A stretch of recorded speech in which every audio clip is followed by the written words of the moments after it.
Divide and Conquer, A History of Racism. Hello everyone and welcome back to our channel, The Untold Story. Hope you're all doing well and ready to learn. This video is about something that has affected essentially the whole world for centuries and still concerns us all to this day, and that is racism. We'll be discussing its history and tracking how it has changed forms over the years to what we now know it as. This discriminatory belief that one race is superior to another has manifested itself in various forms of violence, prejudice, and plain injustice throughout our history. As such, our video will be covering a lot of sensitive topics that might be uncomfortable to hear, but it's absolutely important that we do. Learning about racism is one of the most fundamental things we as human beings need to know. How else will we make sure our world becomes a better, more equal place? So without any further delays, let's begin. Spanish conquests. To fully understand the history of racism, we must go way back to the time of the classical civilizations, which was when the world was dominated by the Greeks and Romans. These held beliefs that all non-Greeks were barbarians, although this had more to do with culture than physical traits, such as race. Moving forward to the 8th century, after 6 centuries of Muslim rule in the golden age of Jewish culture, Christian kingdoms went on a series of military campaigns known as Reconquista. Their main goal was to retake lands that had been under Muslim rule, and to do this, they established the now well-known policy of divide and conquer. These Roman Catholic monarchs laid waste to Muslim kingdoms, killing and plundering wherever they went, and setting up Catholic monarchs in Spain.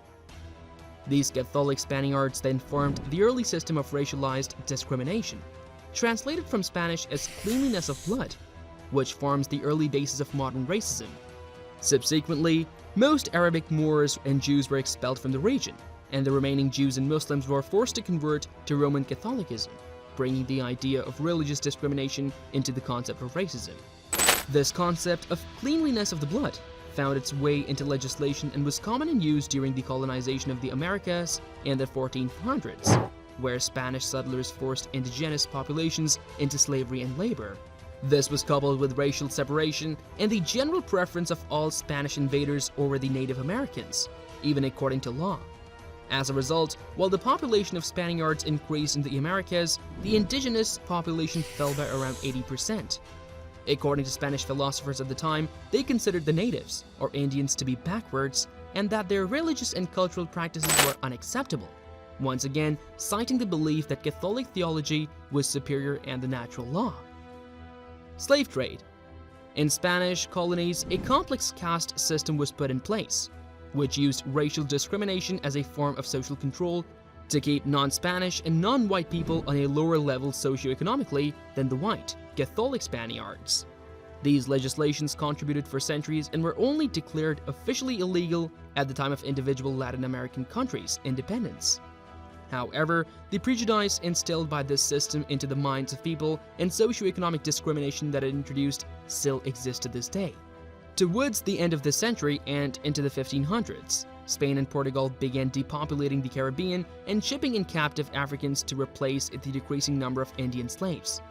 This practice of colonizing Africa continued in the 1600s with the Dutch, English, and French also getting involved. Most significantly, in August of 1619, the first enslaved Africans were brought to the United States, in Virginia, setting off a nearly 400-year period of the enslavement of black people in America. In fact, the number of African enslaved people brought to the Americas in the 1780s was an average of 78,000 people per year. Yes, per year. The next century brought about legal change when it came to the slave trade, with Britain, USA, Brazil, and Spain all banning the import of slaves. However, the actual practice of slavery was still legal and those already enslaved in the US were not freed until much later in 1863 with the 13th Amendment. Still, even though slavery had become illegal, white slave owners and even common white citizens continued to pass laws that kept black people in control.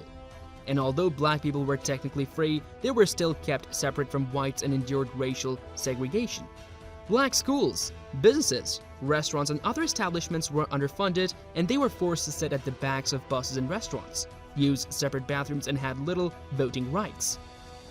This transatlantic slave trade left Africa in ruin, and the black people who were forced to remain in the West endured centuries of injustice, the effects of which are still present today in the form of racist laws and the widely criticized American criminal justice system, which experts claim affects black and brown folks way more than white citizens.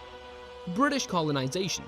Around the same time in the 1750s is when the British Empire began taking shape and first took complete control over the Indian subcontinent. I know truly a lot of evil existed in the world at this time. Indians faced the same racial and religious discrimination and segregation that black slaves did in America. Their resources were stolen by the British and they were forced to do all the work while the Europeans took all the revenues. European and white supremacy was at an all-time high, with the British thinking of themselves as morally and intellectually superior than the Indians they colonized, and therefore believing their occupation of these lands was necessary. Remind you of the Spanish colonizers? The 1900s to present day. With the coming of the 20th century, you'd think the world had evolved and that people had collectively become more progressive, but racial discrimination was still high. After the First World War, Britain seized control of the Palestinian territories, setting off a chain of events leading to Israel's illegal occupation of Palestine today. Palestinians, who are Arab, again faced the same racial and religious discrimination we have been discussing, and Israel practices policies of settler colonialism and ethnic cleansing. Around the same time, South Africa went through an infamous period of apartheid, which is a clear-cut system of racial segregation. White citizens had the highest status and blacks had the least. Their languages and cultural practices were forcibly erased through killing and censorship.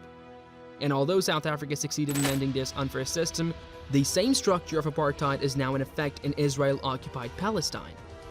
It seems that even nowadays governments across the world are using the differences between us, whether those differences are biological, religious, or political, to keep us all in check.